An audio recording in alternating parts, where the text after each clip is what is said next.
Hola chicos, ¿qué pasó? ¿Cómo están? Espero que bien. Y vamos a hacer una retroalimentación de la consigna 7. A pesar de que ya le entregaron, me quedé con la espinita de algunos datos que estuvieron mal ubicados en algunas de las consignas que revisé.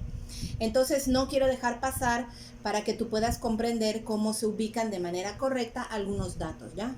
Vamos rápidamente a revisar los 4 problemas. El primero hablaba de una persona que al levantar la vista decía ya que en un ángulo de elevación de 54 grados podía ver la parte más alta de un edificio. La persona estaba a 18 metros del pie del edificio y su altura es de 1,74.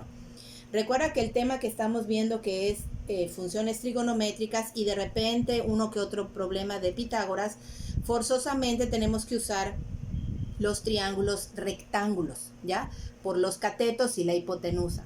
Entonces, solamente te quiero recordar que los ángulos de elevación van de la horizontal, que son tus ojos, donde está la altura de tus ojos, hacia arriba, porque por eso se llama de elevación.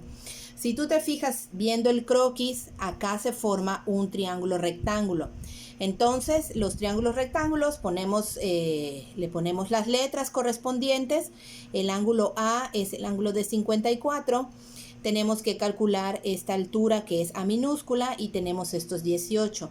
Solo ten en cuenta que al final el problema te pregunta por la altura total del edificio.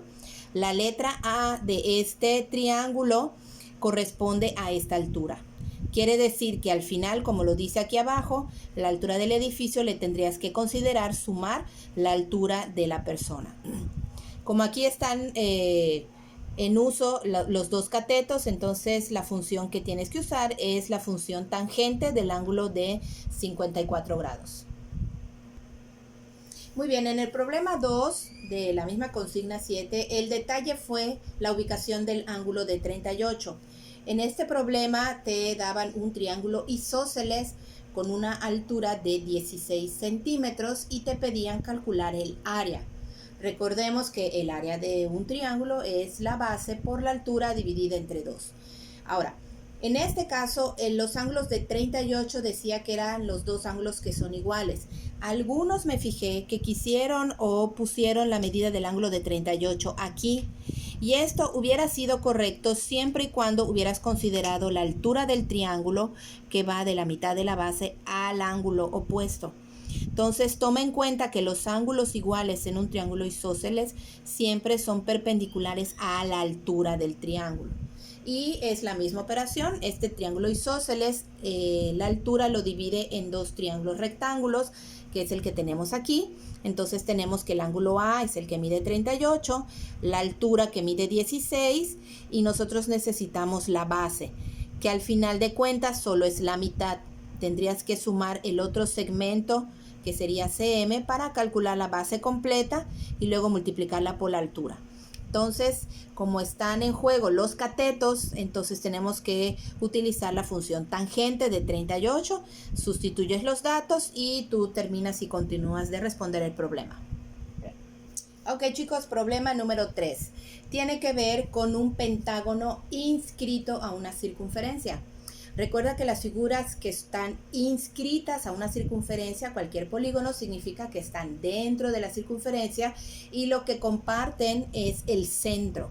Si un polígono está circunscrito a una circunferencia, significa que el polígono está por fuera y la circunferencia está dentro de la figura. Bueno, te piden en este problema número 3 en particular calcular el perímetro del pentágono. El perímetro, recordemos, es multiplicar lo que mide cada lado por el número de lados. En este caso, los lados son 5. Pero la medida que no tenemos es este lado porque en el problema solamente nos dan el radio de la circunferencia, que es 4 centímetros. Entonces, si nosotros hacemos el dibujo de este lado trazando un triángulo isósceles, utilizando las medidas que ya nos dan en el problema, recordemos que este radio mide 4, este otro radio por consiguiente mide 4, por supuesto, y se forma un triángulo isósceles.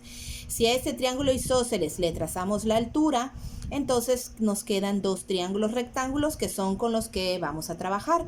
Pero como solamente tenemos el dato del radio y necesitamos uno más, podemos hacer uso del ángulo central.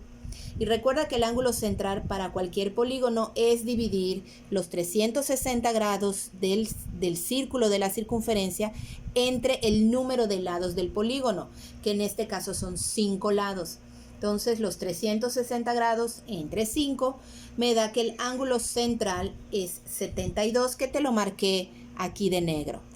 Pero nosotros solamente vamos a trabajar con la mitad. Quiere decir que el ángulo con el que vamos a trabajar es un ángulo de 36 porque es la mitad de 72.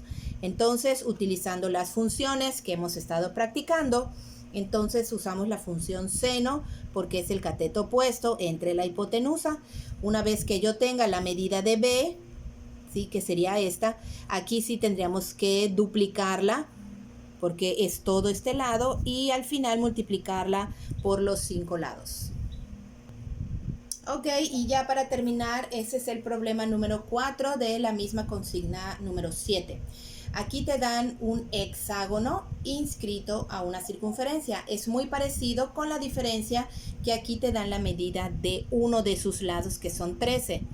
Pero en este caso te piden hallar el área.